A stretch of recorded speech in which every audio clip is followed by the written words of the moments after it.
All right, so we are going to click on Create a New Application to get started with our application. I'm going to click the green Start a New College Application button here at the top. I'm going to hit Next. As you'll notice, this pulled in all the information from my Create account, so I'm going to hit Next, and this will get me started on the actual application. Same thing as with the Create account, we're looking for anything with a red dot or red asterisk, as those boxes are required. So it looks like the first one is gender, so we're going to fill that out.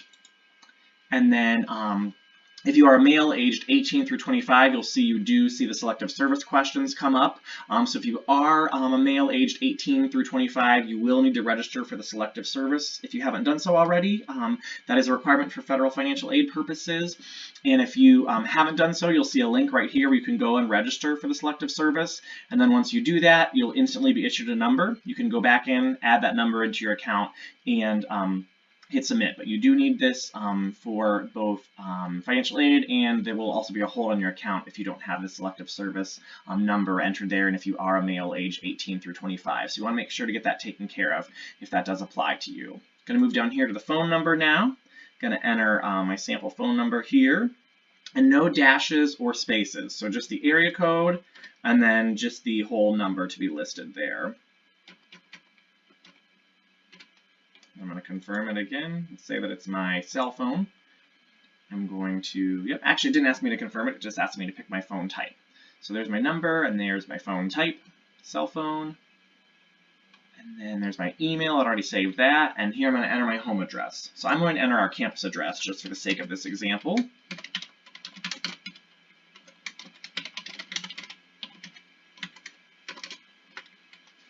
Select the state, and of course this is where you'll enter your home address. I'm just entering our campus address right now for the sake of this example. All right, and then when I get down to the county, this is very, very important to pay close attention to this and answer it correctly. So if I live in Cuyahoga County, I want to make sure to pick Cuyahoga as my county of residence. The next question asks, have you lived in Ohio for the last 12 months? Yes, I have. I've lived in Ohio my whole life, so I'm going to answer yes to that.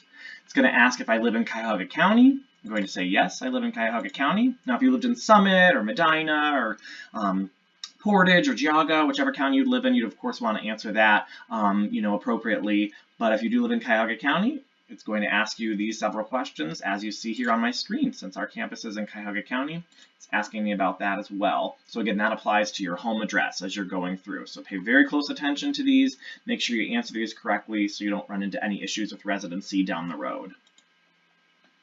Asking if my mailing address is different than my home address, and that is no. So I'm going to hit Save and Continue. And it'll take me to the next page.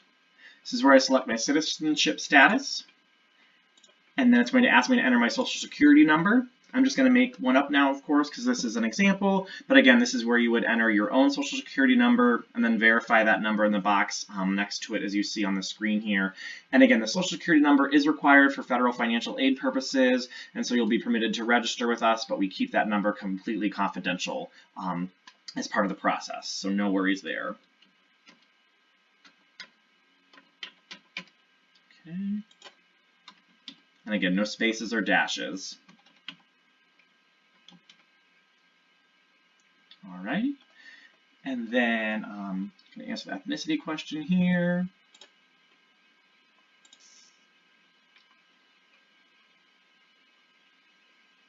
Okay, and then I'm going to hit Save and Continue. Alright, and I'll see now that all my information for my Create account in terms of my academic plans carried over here, which is excellent. So I can keep going down here to the next questions about financial aid and scholarships and asking about parents earning an associate degree or higher. So you'll answer those questions and then hit Save and Continue. Alright, this is where it talks about my high school. Since I'm still in high school, I'm going to say no, that I didn't graduate high school yet. And I'm also going to say no to receiving a GED because I will be earning a high school diploma when I graduate. My educational goal is going to be obtain an associate degree and then transfer to a four-year degree. But you can see from the drop-down menu all the other choices you can choose from as well. So select whatever is the best fit for you. I'm going to list Baldwin-Wallace and Cleveland State as two of the four-year colleges that I am considering transferring to. typed in there. I'm going to keep scrolling down. This is asking about military service. If you have served in the military before, or any immediate family member who has, you'll want to answer these questions. And also then down here, if you've taken any College Credit Plus courses or have any transfer credit from other colleges, you'd want to answer those questions as well in these boxes right down here where my cursor is. Now at the very bottom, you'll see Save Application. If while you're working on the application, you need to sign out for some reason, you can hit Save Application. It'll save your work, and then you'll be able to sign right back in and add whatever information you're missing. Maybe it was your social security number. Maybe you had to, go find your social security card or look up something else. You can always save your application, log back in, enter that information, and then submit your application once you're all done. But in this case, I'm going to hit Save and Continue. It's going to take me to the next page. And this is the last page, and this is asking if the student has any type of criminal history. So we do legally have to ask these questions, so the student will answer these accordingly as they read through. And then the last 3 questions are the certification questions. So we're asking if students are honest in their application, letting them know that, this is complete and subject to verification, that the application will be evaluated prior to admission, and then also asking if the student authorizes their school, their college, etc. to release academic information to Tri-C. So we need to mark yes for these last 3 questions. And then this is where we enter our first and last name. So I'm going to enter that right in here. And then I'm going to hit Submit Application. That is my last step. So I'm going to hit Submit Application. And it should take just a moment, and then my application should go through, unless I'm missing anything. Nope, it went through. Perfect. So it says submitted. You'll see right here the application was submitted.